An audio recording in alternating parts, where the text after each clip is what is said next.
RNIB, supporting blind and partially sighted people. Getting interested in technology.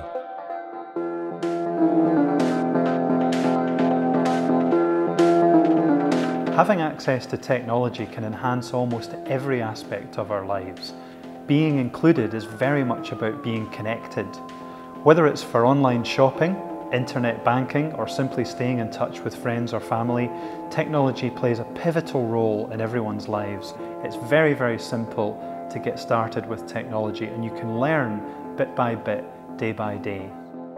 So in this short series of videos, we've broken down all of the popular topics and questions around technology, and we've made it really simple and really user-friendly, and we hope that you find it to be a very valuable resource. Chapter 6. Independent Travel. Hi, I'm Robin Spinks, I'm 39, I'm partially sighted, I'm a gadget enthusiast, and I use technology to help me get about in a number of ways. Hi, I'm Ellie Southwood. I don't have any useful sight, so when I go out and about I rely really heavily on technology as well as on other people.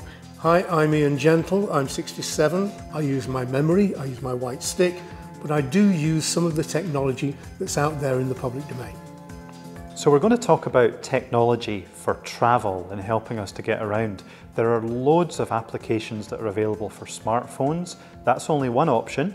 There are, of course, hardware devices, purpose-built for the job of navigation. And then, of course, there's good old-fashioned human help. Ellie, how do you use technology to travel? The main thing I use are apps on my iPhone. So there's one called Navigon, which I use to plan routes and to see where I am when I'm on the move.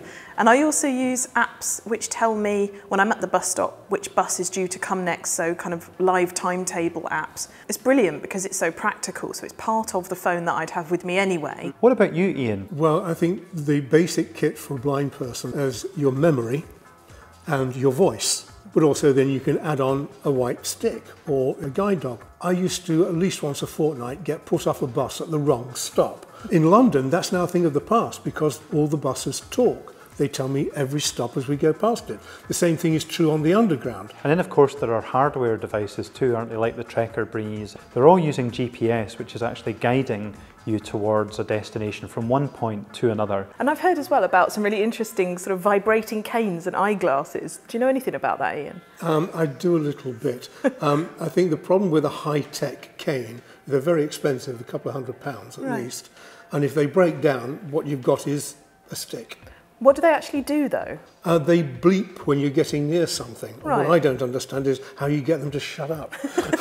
So there are a range of options for you to consider, everything from dedicated hardware devices, specialist apps, and of course the canes and goggles that were mentioned too. Summing it all up, it's really important to get other people's opinions, find out what works well, and above all, get the opportunity to try out some solutions and find out what works best for you. You might also want to consider the British Computer Association of the Blind. It's a great place to find answers and suggestions to your technical queries.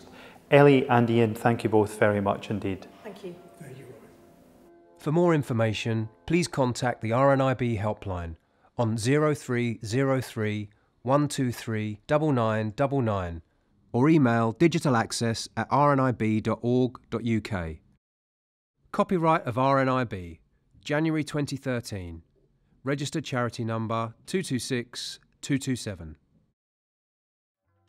Supported by BT. RNIB, supporting blind and partially sighted people.